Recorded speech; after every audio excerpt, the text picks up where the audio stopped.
Hello everyone and welcome to another video, and welcome to the Volvo S60 T5 R design all-wheel drive. Now the S60 is in competition with the 3 Series, the Audi A4. So let's find out if it is a real challenger to these cars. The big changes that you would notice are these headlights, which go all the way into the bumper, and the headlight cluster is completely LED, and they also come with the follow path as well. So whenever you are turning, the lights would move around and then they would just illuminate that path. And also these fog lights that you see underneath are also used when you are turning around to light up the path that you are going at. And this sort of chrome grille, but it's like a silver sort of a border around, and this big Volvo logo in the center along with the camera system. So this car comes with 4 cameras, so the 360 camera system, and this is one of it. And at the bottom you would find this splitter, sort of black color splitter that you would see in the front, and also the parking sensors around this car. And the whole design is pretty much similar to the 19 versions. There are only subtle changes to the model, and the noticeable ones are the headlights and the R grille design that you see out here. Now the first thing that I notice immediately on the side is the fender, where you have this crease, another crease that they've given. This is for the strength and the durability. So that is how strong this car is. You get 18-inch double spoke alloy rims along with your auto foldable side mirror, and also the blind spot warning system it comes with. And also a very interesting thing that Volvo has done is, so the passenger side side mirror is only convex, while the driver side mirror is normal. So now that is a little confusing when you're driving, but I don't know why they've done that, because it was just simple to just put both of them convex, but for some reason they've done that. And on the side there is smart keyless entry system, and also these doors are pretty heavy.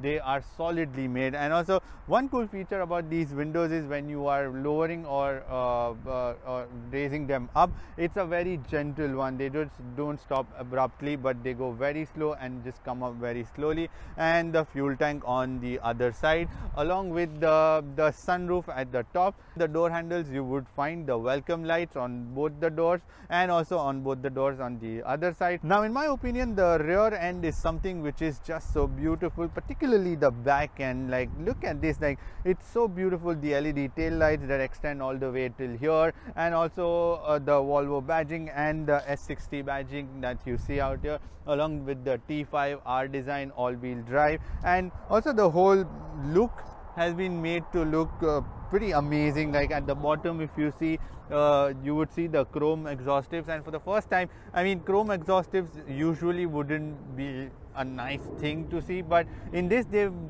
really merged it quite well, along with a very subtle shade of red out here at the bottom. The exhaust tips, they have this dual exhaust, by the way they are, and they are real dual exhaust and not just fake tips, but then they have a lot of gap inside them. But either ways, the pipes are a little behind, so they are not quite visible. Now in terms of boot space, you would find 328 liters of boot space, and also a very big opening of the boot. But in reality, it's a little less compared to the competition, the BMW 3 Series and the Audi A4s. But you can collapse the seats, which are split into 60:40. The car comes with a versatility pack, so you can press the 2 buttons and electronically fold the seats down, and that is a pretty neat feature.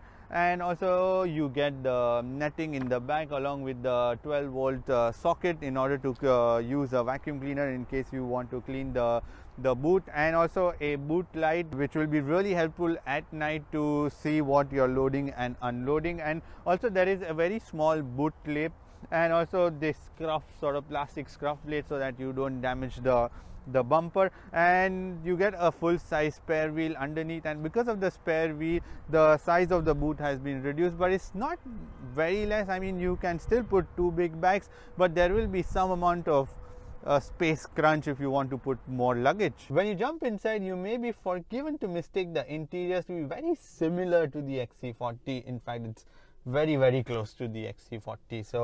So the interiors in the S60 are very plush and premium everywhere, soft touch plastics wherever you touch it. Also the door cards could have been a little more different design, with a little more colorful, but this is just the black interiors completely with the aluminum detailings all around. And the aluminum detailing is something which is amazing in this car. You get the aluminum detailing on this dashboard as well.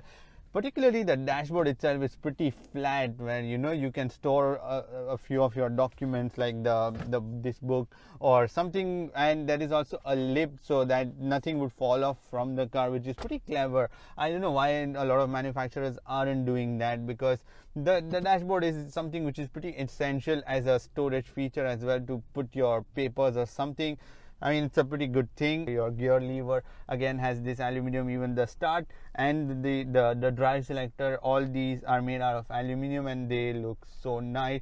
The volume control is again aluminum. All pretty much wherever you look across the silver bits, those are all made out of aluminum. And coming to the steering wheel is pretty handy and pretty right size, covered with leather and white stitching, and you get your infotainment controls on the right side and the adaptive cruise control on the left side. But the adaptive cruise control only goes in a step of 5 kilometers, so you can always add in a step of 5.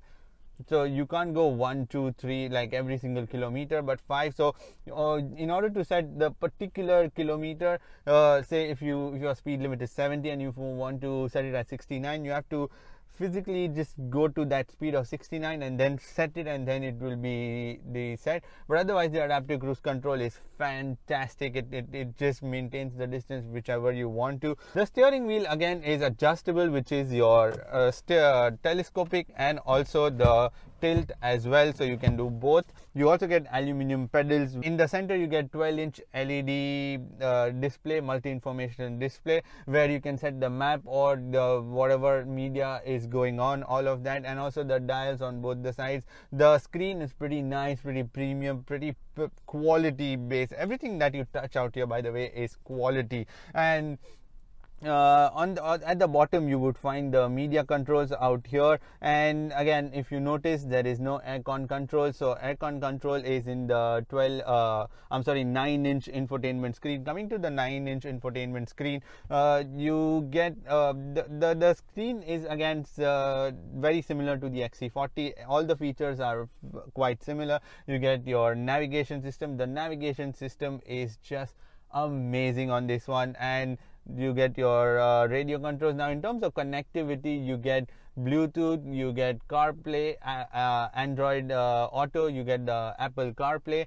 you also get the USB support, so you can connect your phone using the USB as well, which is again your Apple CarPlay and the Android Auto. So continuing with the menu, you also can do the finer settings like change the mood lightings, which are also there in this car. And also this car comes with 11 speaker music system, just the standard music system, but it sounds pretty amazing at the same time. And the AC controls are at the bottom, but again I have this complaint, like while driving, if the AC controls are to be used using the touchscreen, you have to memorize a lot and you constantly have to look at it to make sure that you are clicking the right option. It's a dual zone aircon, so actually this car has the Techno Pack, which allows you to have 4-way climate zone. So there is 2 for the front and 2 for the rear passenger as well. So in terms of vents, you get these 4 funky looking vents on in the front, in the dashboard. There is this one feature which I wanted to tell you all, was that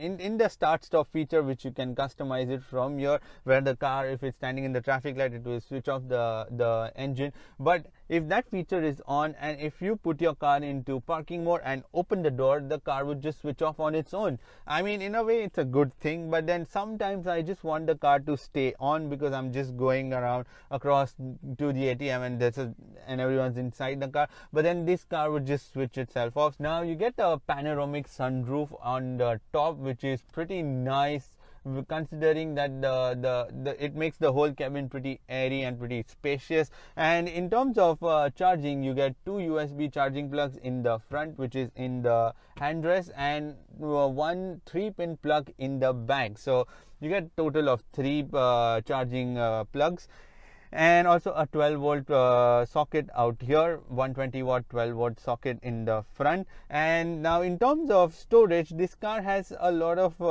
storage, but then it's got a very small amount of storage, because you can store a minimum like a 1 liter maximum bottle and then something on the sides, but it's pretty cramped because there is already the handrest, which is too thick, and then putting things in and out is a little inconvenient. But otherwise you also get this one holder, phone holder out here. Horizontally you have to put your phone, and also you get one normal storage out here with 2 cup holders in the center, and also a very small handrest as well, along with the glove box, which is decent amount, I would say.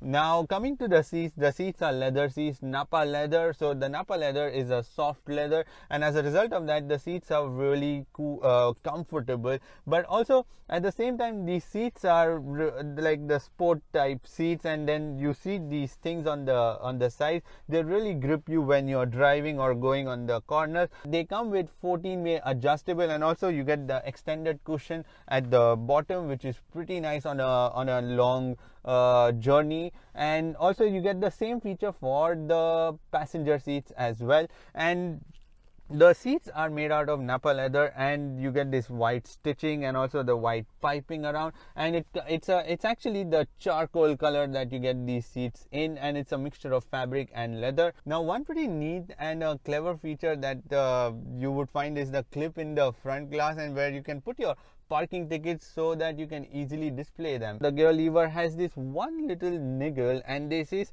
that when you are to release, there's a button to release the gear lever from the parking into the other modes, but when you press that, there is sort of a small sound which comes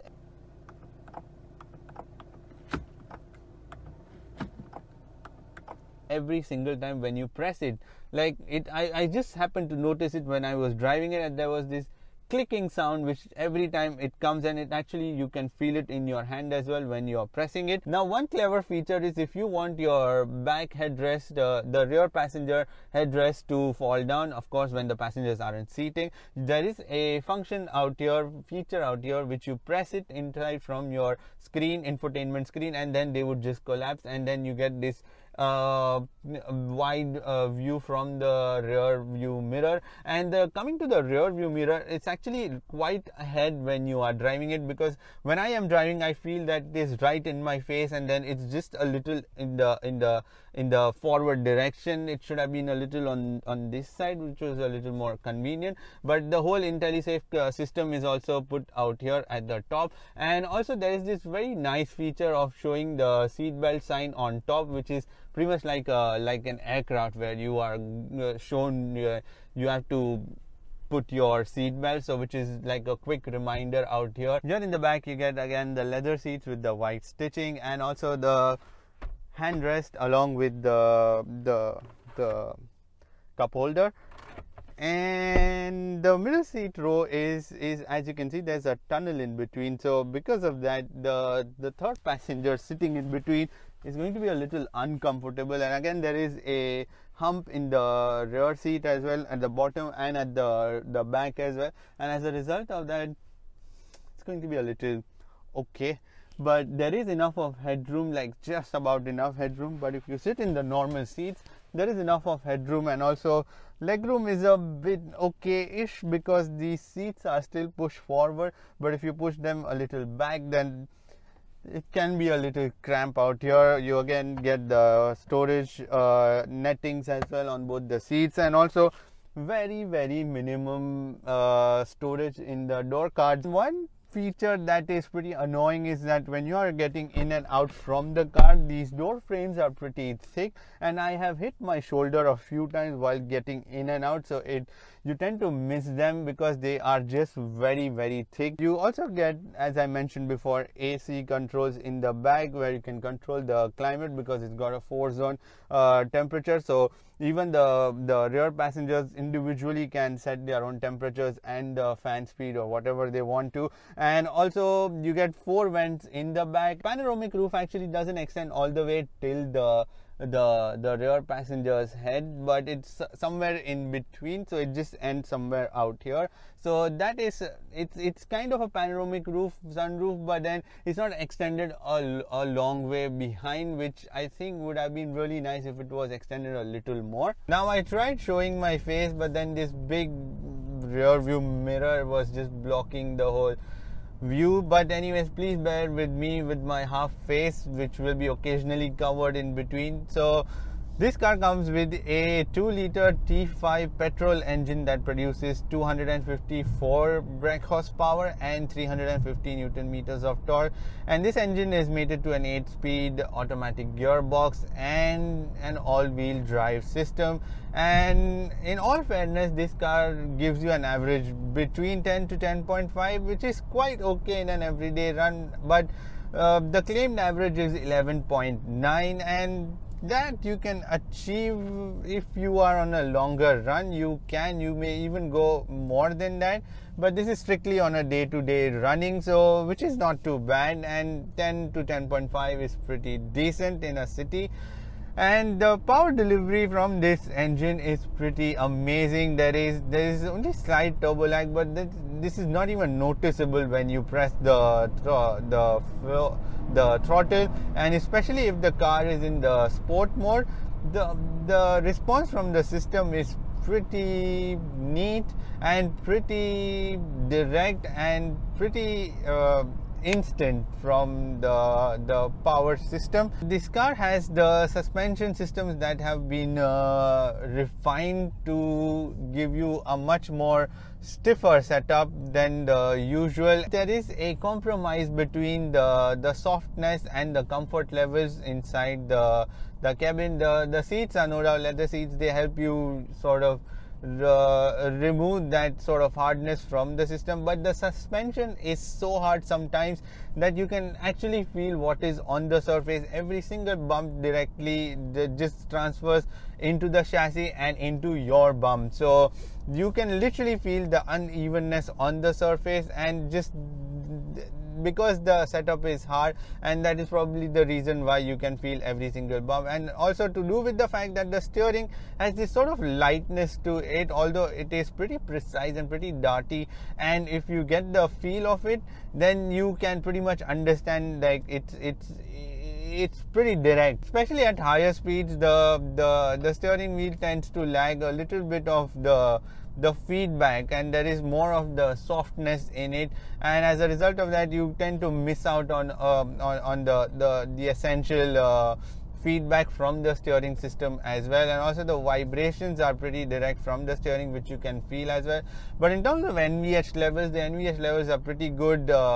Like, it's pretty nice because of the way the car has been built. It's pretty solidly made, and that is why the noise levels are kept in check, and also the vibration levels. So coming to the brakes, they are pretty snappy, they are pretty grippy, and then the pedal is not too travel is not just a very small amount, but decent amount where you press it a little harder, and then you get the braking action, which is what I like. Continuing with the safety systems, you get 11 airbags, 2 airbags in the front for the driver and the passengers, 2 side airbags in the seats, and 6 curtain airbags and 1 knee airbag. So there are 11 airbags in total.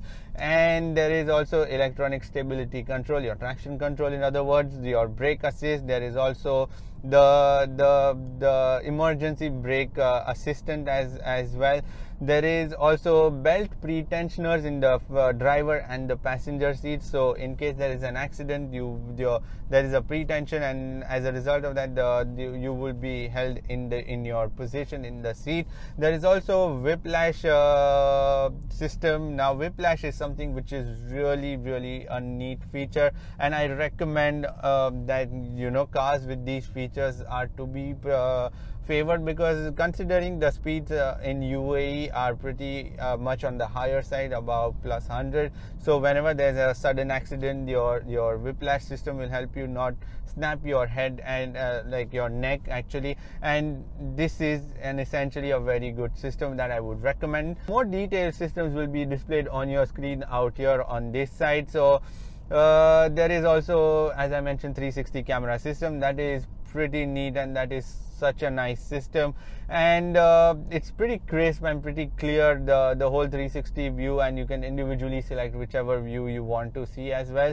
And also there are parking grid lines, and there is blind spot warning system. There is also tire pressure monitoring system. There are ISOFIX points for your child seat on both the rear seats, and they are clearly marked. They have this cap which you can open and also close, and they are also hinged so that you never lose them. There is a heads-up display which is very crystal clear and bright during the day. Even the interiors, whenever you go through a crash, the interiors are meant to absorb all the energy from the accident. And also there are auto door unlock features where if you have an accident, it will unlock the doors.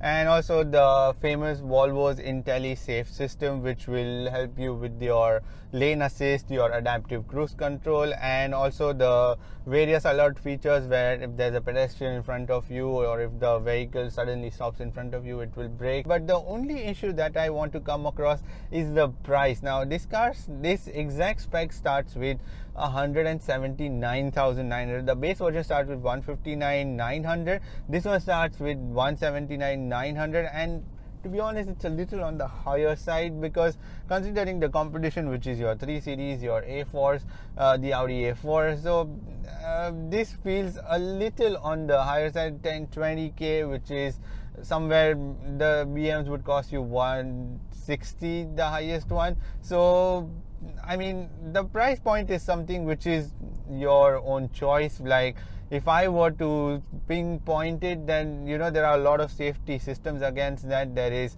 the sporty engine that you get. So I would say this car is handsome, this car is bold, it is unique in its own way. It's got the styling. It's the Volvo over the last 2 years has evolved, and the sales figures are a proof to that people like the whole design feature as well. I would recommend that if you are to, you should definitely shortlist this car and try to have a test drive and see it for yourself if it makes a difference for you.